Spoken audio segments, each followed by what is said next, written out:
Aggressors may also call our lines at this time before things get violent, and they may call after a major incident, like a court ordered incident or a police involved incident, and we really want to capitalize on these moments. They are bridging about awareness that they might want to change, and we want to remain non judgmental in this time and really help them develop strategies to refrain from abuse.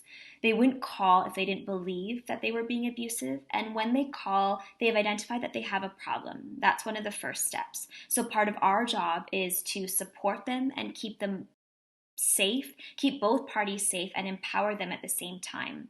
Often, awareness is one of the tools that abusers can use to notice some of the physical signs is that they're becoming upset. So, things like their breath becoming faster, their shoulders tightening, their voice getting louder, a headache beginning. Some of these things they already know of, but also volunteers like yourselves can use this time to help them identify other physical signs that they may have before the violence may occur.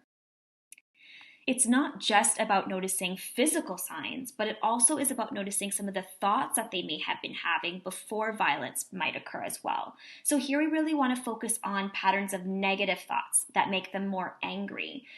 These are the thoughts that are always predictable. And once they recognize the predictability of these thoughts, that is where the awareness can come in for them to break the cycle of abuse. So it's really important to notice some of the phrases that they might be using within these calls to try to figure out what types of negative thought patterns they might have before violence may occur.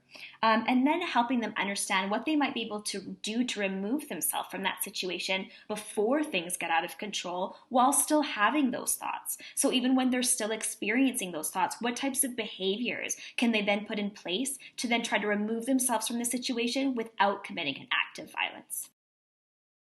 And finally, we look at some other things that they can do in lieu of becoming violent that might help them calm themselves or make it much easier for them to not commit those acts. So, do they maybe have a friend that they can talk to? Maybe they can take a long walk and remove themselves from the home or wherever they're at. And these are things that volunteers like yourselves can brainstorm with the callers to see if there's anything that has worked with them in the past, what usually might work to calm their temper, maybe just some new suggestions that they might not have tried before. And it's really important here to make sure that they have a variety of different tools in their toolbox to see if whether something might work in this situation.